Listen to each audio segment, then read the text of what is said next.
Hello મારી YouTube family, જય દ્વારકાધીશ ને જય માતાજી। તો આજે થઈ ગઈ છે 11 ને 11 હોય એટલે બધાને ઉપવાસ તો હોય જ।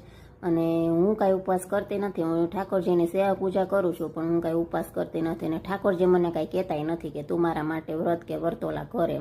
હું ખાલી માતાજી માટે જ વ્રત કરું છું ને એ પણ 9 દિવસ ને નવરાત્રિમાં આસો મહિનાની નવરાત્રિ આવે ને એમાં 9 દિવસ કરું છું।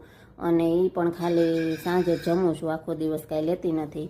અને જો આજે મારે સૂકી ભાજી બનાવવાની છે। વળી પાછા તમે કહેશો કે તારે તો 11 નથી તો સૂકી ભાજી કેમ બનાવી, પણ મને હે ને આજે સૂકી ભાજી ખાવાનું મન થઈ ગયું હતું, ભેગો ચેવડો અને ચીકુનું જ્યુસ હતું, એટલે મેં એ રીતના આજે બપોરે જમી લીધું છે। હું કાંઈ 11 રહી નથી। અને ઘણા લોકોનો તો અમે મોઢે એવું સાંભળ્યું છે કે એમ કહેતા હોય કે ઉપવાસ મારે હોય ને તો મારે સવારમાં ચા અને ચેવડો જોઈ નાસ્તામાં, બપોરે ફરાળ જોઈ ને ફરાળમાં સૂકી ભાજી જોઈ, ચેવડો જોઈ, દહીં જોઈ, અને ન ધરાય તો વળી પાછી સાબુદાણાની ખીચડી હોય ને રાતે પણ પાછી સાંભાની ખીચડી હોય।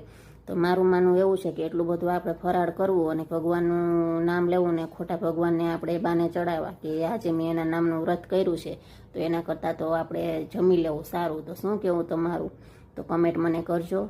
અને મારો વિડીયો ગમે ને તો લાઇક, શેર અને સબસ્ક્રાઈબ કરી દેજો। તો મળીએ નેક્સ્ટ વિડીયોમાં। જય દ્વારકાધીશ।